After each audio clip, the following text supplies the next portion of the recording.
For decades, the paintings of Lawren Harris and the Group of Seven practically defined Canadian art. Now, fresh eyes have revived Canadian interest and sparked international esteem thanks to a new exhibit curated in part by the superbly and multi-talented actor, comedian, playwright, artist, and banjo-playing Steve Martin. Joining us now to help explain this renewed appreciation of Harris and his work, Andrew Hunter, curator of Canadian art at the Art Gallery of Ontario and co-curator with Steve Martin of the exhibit The Idea of North, the paintings of Lawren Harris. And Toby Bruce is here. She's director and senior curator at the Art Gallery of Hamilton, and I'm delighted to welcome both of you here to TVO. It's great to be here. Lawren Harris, Group of Seven. Andrew, that may be all most people know about him. So let's flesh this out a bit. Tell us more about the man. Yeah, true. And I think that's true of a lot of the artists that were associated with the group. People tend to think of them in that very isolated way, just Group of Seven. Harris, his background, he was born in Canada. He was born in Brantford, studied in Europe, came back to Toronto in the teens, worked with a group of artists that would become the group, but also was aligned with people like Tom Thompson and others. Really fixated on this notion of developing a truly Canadian art. He was sort of, like others, really obsessed with the idea that Canada needed to emerge as a distinct nation, and art was an important part of that. Art, writing, theater, all of those creative art should be part of it. And so you see in the teens, in the city of Toronto, this group of artists come together who are really thinking a lot about what should art be, what should Canadian art be. And that shapes what the Group of Seven becomes, this sort of modern movement, primarily landscape painting, but not solely landscape painting, painting all over the country. But that's a period for Lawren Harris that goes from 1920 to the early 30s. And then he has like a phenomenal long career after that, and not in Toronto, but in the United States and in Vancouver. So there's a deeper story pre-Group of Seven that isn't about landscape, that's actually about painting the city and thinking a lot about the human condition in a sort of a gritty modern world that he's deeply troubled by. Let me do one follow-up on that, because it will become abundantly clear as I complete this question that this is not a professional art curatorial comment I'm about to make. But if there is a look to the Group of Seven, his look is a little bit different from the rest of the Group of Seven. Do you know why that is? I think, absolutely. And I think that's partly what his influences were. I think it's partly that he was looking a lot at what was going on internationally. And I think it was also a lot to do with just the way he worked and the way he thought. So there is absolutely this sort of moment in the early 20s where you start to see a kind of divergence in the way he approaches painting and the ideas that he's exploring, and really the rest of the group. Harris was a classic modern artist in that he was always moving, right? He was always pushing himself. He was always like looking to refine. He really didn't approach it like I'm going to find the way and then I'm just going to do that. And so I think that's part of it. And I think it's also that he created paintings that, yes, it was about being a modern artist. Yes, it was about a particular subject matter in the landscape. He believed that the land was critical to a story for Canada. But he also painted in a way that was quite distinct from the other artists. And that's this kind of like he creates these iconic images, right? Okay, I want to follow up with Toby on images, that. Before we talk about how the exhibit and the Steve Martin angle and all of that, I want to find out when he was doing what he was doing, Toby, how was he initially received at the time? Well, the group, that's a mixed answer because they were pushing the bounds so progressively before the 20s, before they form as a group, but also in the early 20s. Initial reaction is mixed. Terms are used not specifically for Harris, but for other members of the group. Words like disastrous and grotesque and the inside of a drunkard's stomach. A McDonald painting, beautiful painting, The Tangled Garden, is equated to a large tomato salad. But by the time the group forms and they have their 1922 exhibition, so they're a couple of years in now, there's a more pronounced, on the part of the critics particularly, they're really giving them a little bit more leeway at this point. They recognize that they're doing something new and in a new pictorial language, that they're pushing the bounds. So whether or not they can sort of come to terms with this language or not, they recognize that something new and exciting is happening, and that what's been happening, and that really makes the work that's been produced up to that time pretty timid and pretty old world What did in the its look. What did the critics hate so much about what the Group of Seven was doing at the time? There were a couple things. The language that they use, this bold, they're working in a post-impressionist manner. So this really hadn't been seen in Canada. So they're using very bold colors, very tactile paint application. They're looking to get at the essence of something as opposed to a quote-unquote academic or realist depiction of space. So, you know, they had supporters. They welcomed criticism. They wanted to create a dialogue. The paintings didn't sell in the early days, but they did have a great supporter in Eric Brown, who was the director of the National Gallery of Canada at the time. And he was really fundamental in supporting their work from sort of day one, because they had a shared strategy. The group and Eric Brown, those two bodies, were very interested in creating a national art, in creating a new language for Canadian art that stood against what had been produced before. Isn't it funny that something that wouldn't have sold almost 100 years ago now costs $5 million to buy? That is kind of funny. I want to talk about the Steve Martin business now. Sure. You've got the exhibit at the AGO. Steve Martin co-curated this exhibit. Yeah. How did all that come together? It's got two threads really brought it together. A long time ago, Steve's been a great collector of art for a long time, knows art really well, started really thinking about art when he was quite young, and when he was touring, doing stand-up. He always tells a story about how he used to, like every new town he'd get to, he'd kill the afternoons in a museum looking at art. Always interested in American art and early 20th century modern American painting. And he actually kind of, as he always likes to say, he discovered Lawren Harris, kind of through his interest in early American painting. So people like Marston Hartley and Arthur Dove and particularly Edward Hopper. So if you go back a ways, he actually came to Toronto over 10 years ago, met Ken Thompson, came by the AGO just as that transition was happening, and really sort of looked at the work. And then a couple years ago, the Hammer Museum at UCLA reached out to Steve. They knew each other well, to ask him if he'd like to be involved in the development of an exhibition. And at first he was, no, I'm not a curator. I'm a writer. I'm a musician. I'm a comedian. That's for somebody else. That's for the experts. And they said, no, we'll partner. We'll partner with an institution in Canada, and you'll work with great curators. And so they reached out to us at AGO because Steve knew the collection, and he felt like we would be a good partner. You guys have had the Group of Seven there for how long? Well, me personally, I've only been there 3 years, so I haven't, but the AGO, like a century. Yeah. And as Toby was saying before, Eric Brown, that's a great connection, but also the first, these official shows of the Art Gallery, of the Group of Seven, were all at the Art Gallery of Toronto, and now the AGO. So there's a deep history. So many of the major works of Harris's and other group members have been at the AGO since that time, and at the Art Gallery of Hamilton too, collected early. So Steve knew, right, we were he really wanted to partner with us because of that connection back to Toronto, back to Ken Thompson. So you've worked with him? Yeah, we've worked together. You've spent time with Steve Martin? Yeah. What's that like? It's great. He's one of the things I love about working with Steve is I think people have this idea that a celebrity LA, he's going to have handlers, he's going to have all these people around.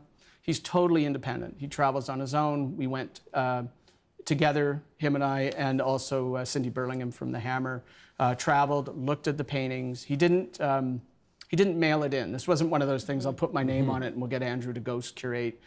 He didn't curate from a book. He actually went. And we had really great, tough conversations about Harris's work and what the best work was, and about painting. So one of the things I really loved about working with Steve was, this is going to sound surprising, but sometimes, like as a curator over the years, you lose these moments to just sit and look at art, and just look at a painting. It becomes about a lot of other things. And Steve loves paintings. He's very thoughtful, and he's got a lot to say.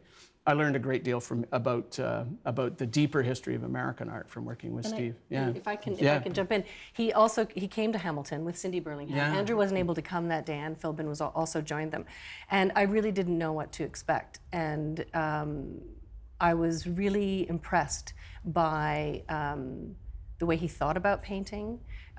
We spent a couple of hours in the vaults looking at work. He asked really good questions. Very thoughtful. He knows painting. Yeah. He's so much more than just a comedian. Absolutely, absolutely. He was very, very focused. And when they all left, I thought this is going to be a really interesting combination of paintings. The result, this exhibition will be something that we haven't seen before. People who are funny, this is a completely off the path kind of question here, but people who are funny sometimes feel an obligation to be funny in every setting. Yeah. Was he a wild and crazy guy when you were with him? He was not. No, yeah, I think it's the kind of thing where you get, the more time you spend, you become more comfortable, you know each other better. So there were lots of there's lots of moments just as like Toby and I working together where you just, kind of the guard drops and you get to know each other. But no, this was, he was really serious about doing this project, just like when he writes a novel or he works on a play or a musical or he works with the band. It's not a novelty act.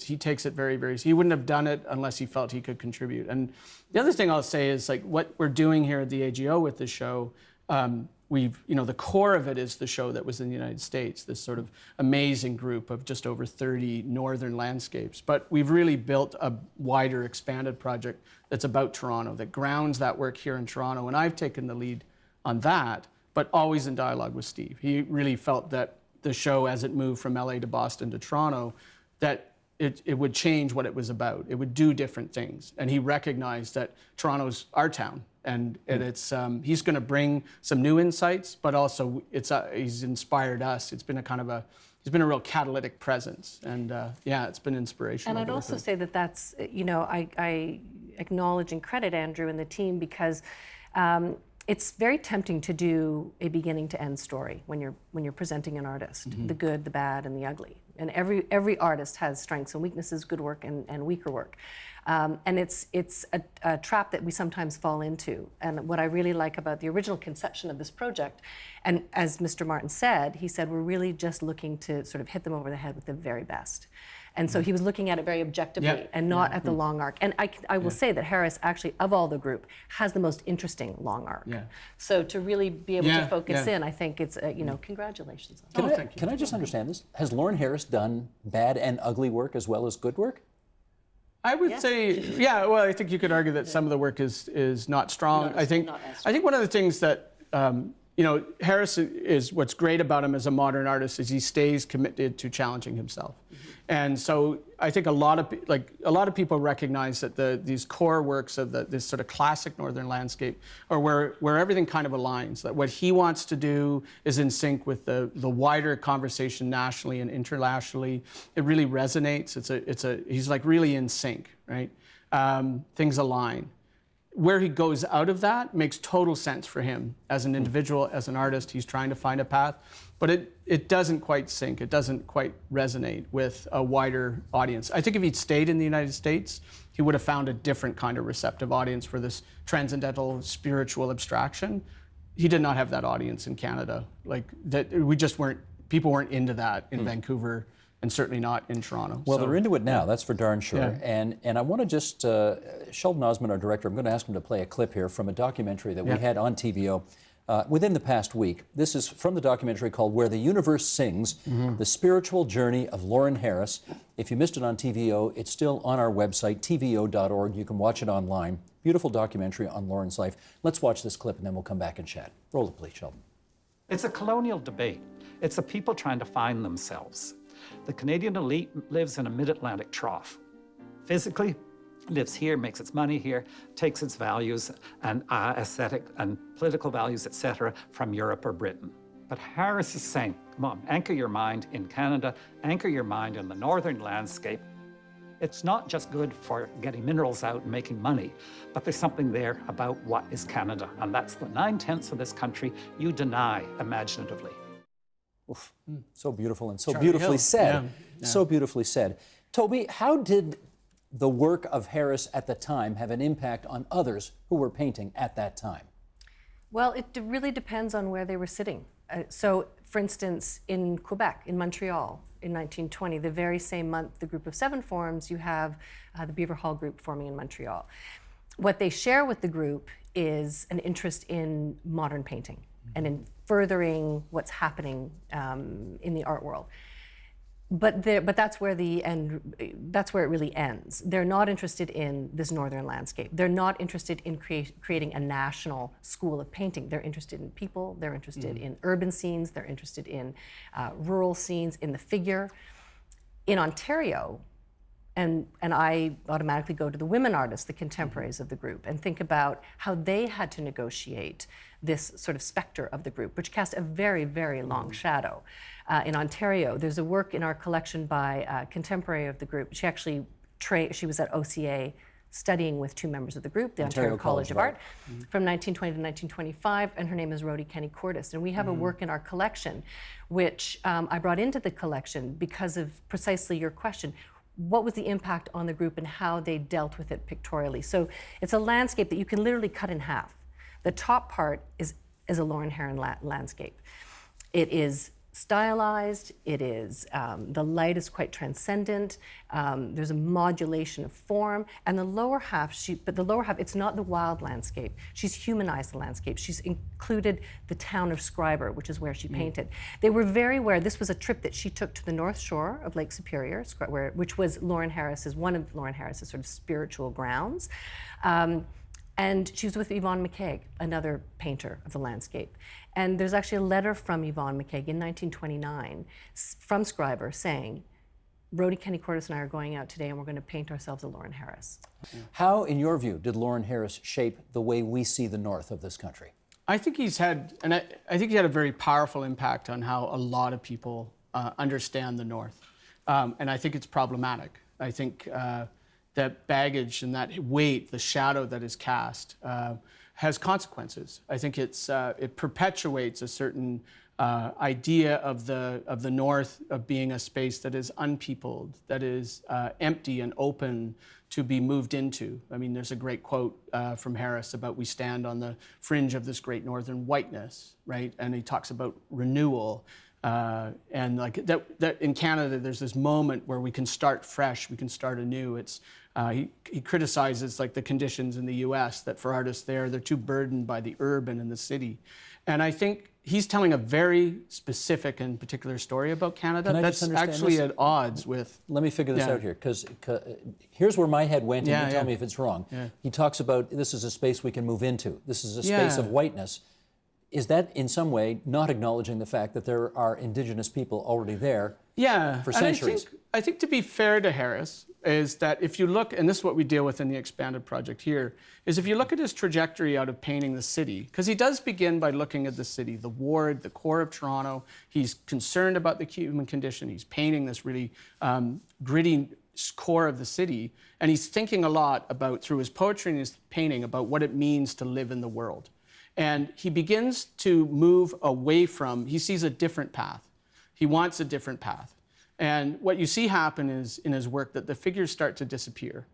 And I think what he's going for as he heads towards a spiritual, this sort of transcendent spiritual approach, is he's looking for some other reality. He's trying to reveal some kind of more positive, hopeful reality that isn't the human condition in the early 20th century. And in the process of doing that, he removes from his images the very things that would give us a sense of a grounding in a peopled history, an Indigenous peopled history, but not just Indigenous, but also the whole mix of people that were coming to this place, into Toronto. Toronto has always been a dense, complex, multicultural place.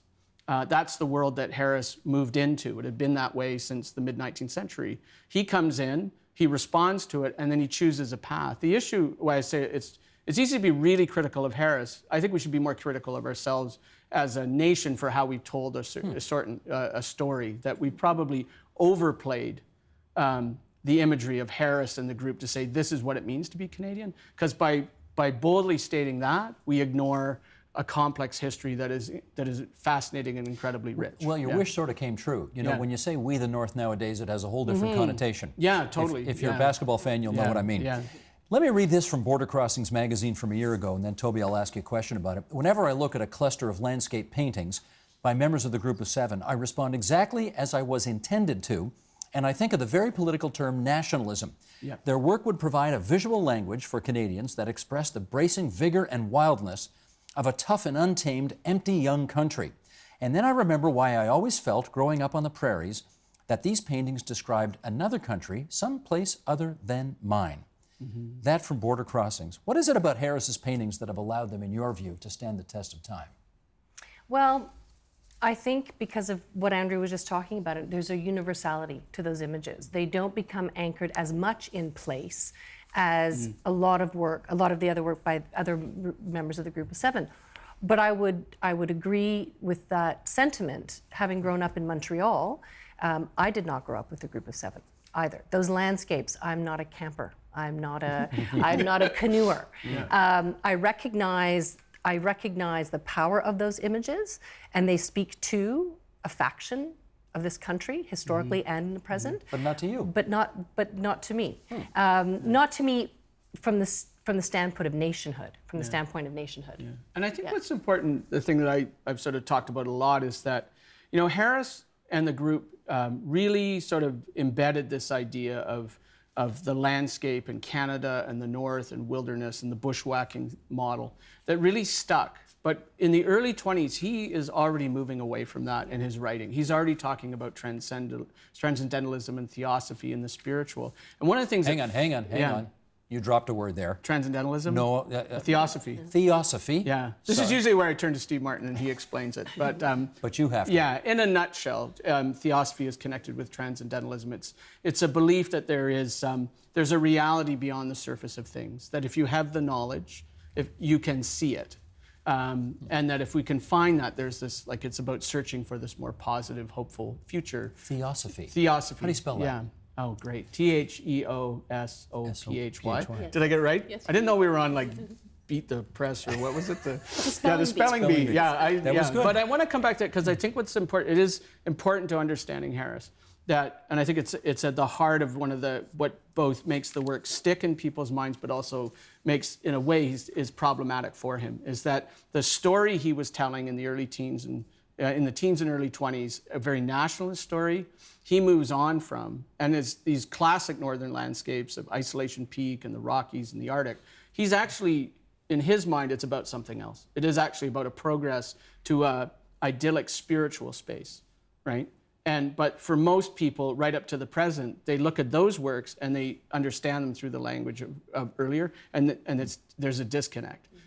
So when he speaks of the North, the fringe, whiteness, and you weave that into an understanding of them as nationalism, whiteness, nationalism, that is not a very good combination. Mm-hmm. And so he kind of suffers in a way from that. And I think that's important to understand about him. Let's broaden the conversation here to painting and specifically to culture in general.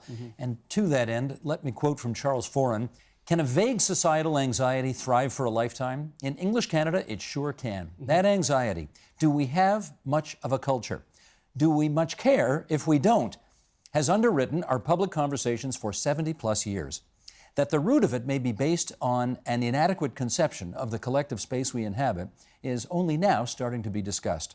We do need new language to describe this vast, improbable country called 21st century Canada. We do need to find a way to inhabit our entire cultural space." Toby, why are we still so conflicted about what culture in Canada means? Well, I think it's because it's an evolving phenomenon, and I think it's something that we need to continually think about what we are presenting. We, as institutional curators, have a responsibility. I mean, the story of the Group of Seven is a story that has been told. It's an important part of our cultural history. But you know what? You got to tell it every generation, because you can't assume everyone knows it. Well, but I think, if we went out on the street right now and asked someone outside the art world to name a Canadian historical artist, I would guess between Tom Thompson, the Group of Seven, Emily Carr, Alex Colville, Drake. Possibly Norval Morrisseau. We're talking about under 10 artists here. And as we approach our sesquicentennial, that is a woefully small number. And I think it is incumbent upon us to start telling those other narratives. There is not one narrative. There are several narratives.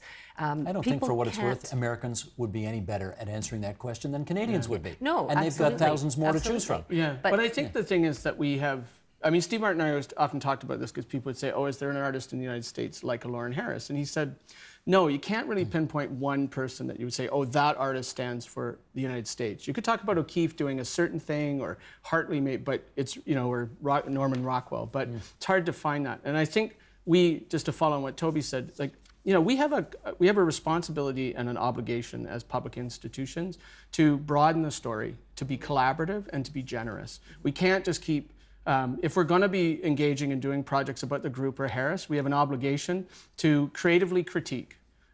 Too many people have been left out of the story historically. As I said before, Canada as a multicultural space is not brand new. So if you walk around the street and you assume that all people within Black communities in Toronto must have just arrived here, right? Because Canada was always, it was Indigenous and it was all white people, then you miss this incredibly rich history of the city of Toronto. Some of the earliest communities in the city of Toronto were Black communities. The earliest communities were Chinese communities. People were coming here from all over. The story just didn't get told. And we're implicated in these institutions that have a history of only telling a particular narrative. They were political institutions. And we need to be aware of that and embrace it. And that, I think, I'm proud to be part of a generation of curators that take that on, that know that we can do bold programming. People are going to be engaged, they're going to be interested, they can see the art well, see great art. But great art is political, and we need to embrace and unpack that. So if it's not Toby, just the group of 7 and Lawren Harris and Emily Carr. And Drake. And Drake. And Tanya Tagak. Right, we'll just throw Tanya. Where do you, how diffuse do you want our vision to go now? Where do you want us to be looking? As broadly as we can. I mean, I think Andrew's point about we are a settler nation. We need to include Indigenous voices. We need to include the voices of women. Shirley Chichu. There's an exhibition. That is a good one. There's an exhibition we've just opened at the Art Gallery of Hamilton called The Artist Herself, Self-Portraits by Canadian Historical Women Artists, and which is co-curated by Alicia Boudelier at the Agnes Etherington Art Centre. Give us some names on the list. Who have you got? We've got, names that you don't know. Yeah, that's what I mean. Marion Long. We've got Martha Etak. Pauline Johnson's a name we know. Yes.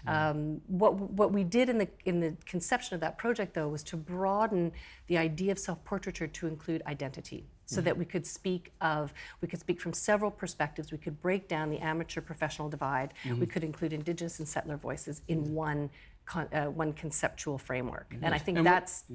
Sorry, I don't want to cut you off. I want to say what's really great about that project. I don't want to, but I'm going to, because I'm sitting on a pillow, so it's propped me up. What's really great about what this project does is it's not limited by some established notion of this is great art or that's outside. Like, the parameters and the boundaries have to be opened up. It can't just be the traditional institution that sets the rules of what is or isn't art. And that's why it requires us to be open and to be more generous. Toby has a great approach of working extremely collaboratively. And that kind of approach shifts things. It's less about a singular authority and I have this argument to make and I'm going to drill it into you. It's what I love about these projects, and this one that's in Hamilton now is a great example. And I think the Harris project has also come out of that, is like a mix of people from different backgrounds and perspectives, unpacking, thinking about what the story is and rewriting it. The reason we invited contemporary artists to make new work for the project here in Toronto with Harris was to bring, again, always bring new voices, new contemporary perspective to it. And hopefully that's like a momentum that carries. And a diffusion of authority, I think. Yeah. Except I cut you off, so I didn't diffuse my authority. Well, guess what? Now I'm cutting you both off because we're out of time. Okay. Andrew Hunter, curator, Canadian Art, Art Gallery of Ontario. Toby Bruce, director, senior curator, Art Gallery of Hamilton. Great to share this Canada Day with you. Thanks so much. You too. Yeah. Help TVO create a better world through the power of learning. Visit TVO.org and make a tax-deductible donation today.